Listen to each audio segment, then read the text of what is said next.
Dis, est-ce que chez toi aussi, ça fait longtemps que le président n'a pas eu de précédent et le suivant sera sûrement son enfant?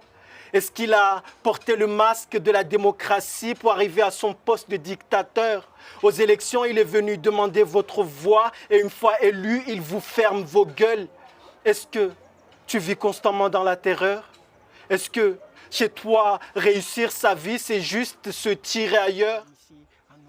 D'origine comorienne, Hichim, 22 ans, commence à slammer au collège, repéré par un club de théâtre.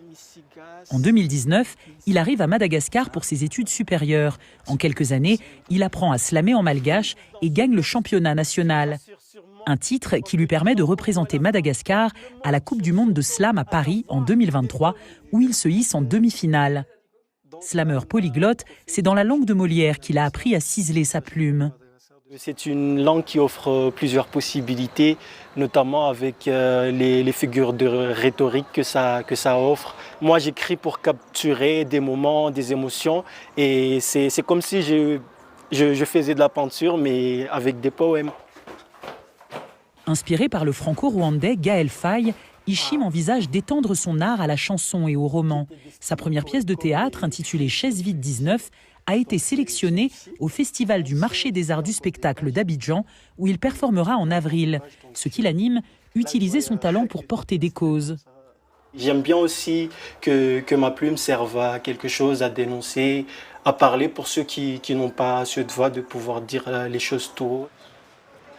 L'après-midi, nous retrouvons Hichim à un concours régional organisé par l'association Madagaslam, créée en 2005. Les slameurs se succèdent, portés par un public surchauffé et bienveillant. Ici, il n'y a ni format imposé, ni jugement. Je suis mère seule au cœur percé car j'ai personne. J'essaye de faire des merveilles pour pas merder. Je suis mère seule et perdue. Le père du petit en a sûrement retrouvé 10. Je trouve que la langue française, il est plus facile de trouver des vocabulaires, même anciens. Et donc, moi, j'ai décidé d'imprégner cette langue-là et d'en faire ma poésie.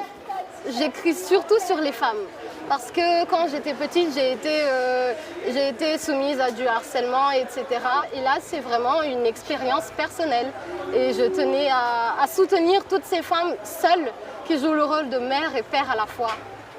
J'entends mon peuple crier de souffrance pendant que l'État s'amuse à tout dépenser.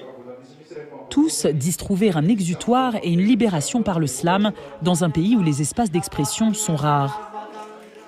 En fait, on a cette rage, on a tellement de frustration par rapport à ce qui se passe ici. Il y a tellement de situations, de contextes qui ne nous permettent pas de s'exprimer sur telle ou telle rue ou bien on crève ou tout ça. On essaie de construire à nous une forme de résistance par rapport à ce qui se passe et aussi à se donner l'espoir entre nous.